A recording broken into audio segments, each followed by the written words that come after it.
Hi everyone, welcome to today's wellness session. In today's session, we're going to continue our conversation about depression, and we're going to focus on what it looks like in teens. You may remember from our last session that one of the characteristics of depression is irritability and frequent loss of temper, overreactions about minor frustrations. We're really going to focus on that in this session, on that characteristic in this session, as that is usually the form that depression takes in teens. This irritability can range from anger outbursts to self-harming behavior in teens, including cutting, burning yourself, face slapping, hair pulling, any kind of behavior that is done to intentionally harm yourself.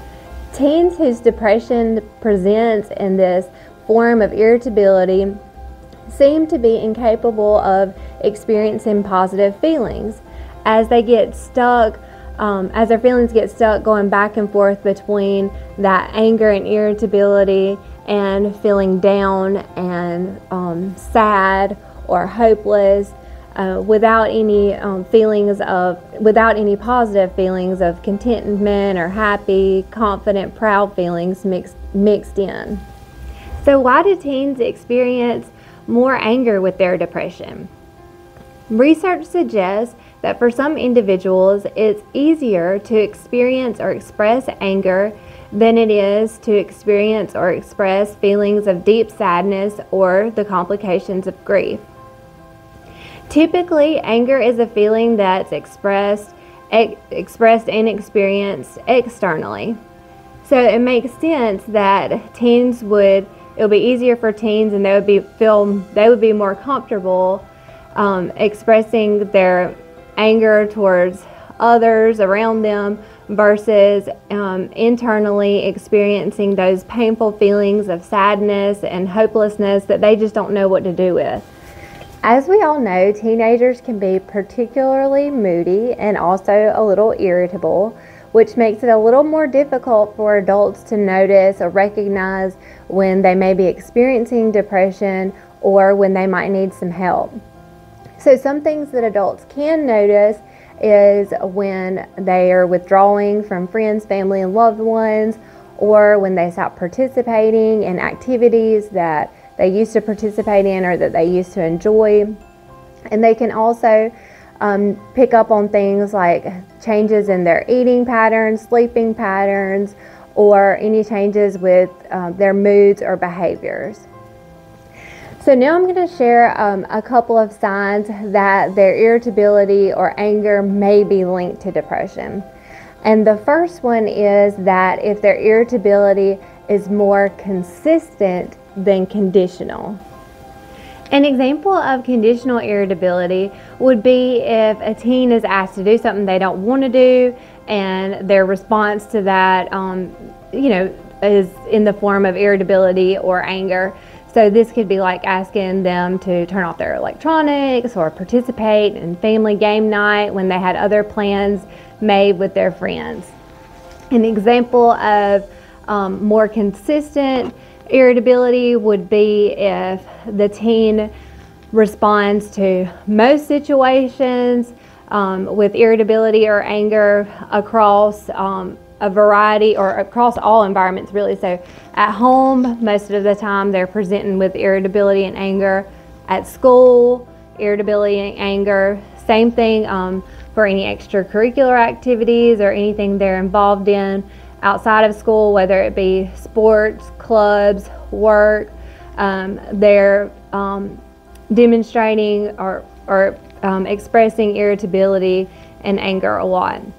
So that's the example of more consistent irritability, and that could indicate that the irritability is linked to depression or some other cause for concern.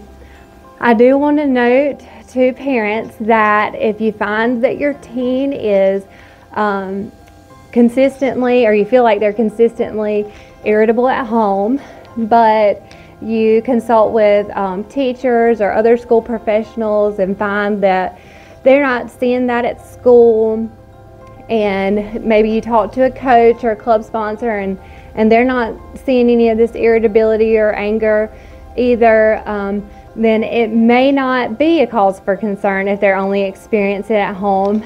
So just know that home and you are their safe place, and so maybe they've been holding it together all day through their other responsibilities and activities, and they just gotta let it out at home when they're with you. So another sign that the irritability is linked to depression would be if the irritability and anger is combined with other signs related to depression that you've noticed. So you've noticed the irritability, and then if you also notice some changes in eating, sleeping, moods, behaviors, or a decline in their academic performance, that could be an indication that the teen is experiencing depression, or that they may need some help. If you are concerned about your teen's symptoms or any signs related to depression, then I encourage you to invite them to talk about their feelings. If they're reluctant to open up about them at first, don't be persistent. Just let them know that you're there if they do decide that they want to talk about it. And also, if the symptoms or the irritability seems to be consistent across all areas of their life, then I would encourage you to talk to your child's doctor or a mental health professional, or even your school's counselor for further recommendations. I hope you found the information in today's session useful. In our upcoming session, we're going to be talking about depression in younger children.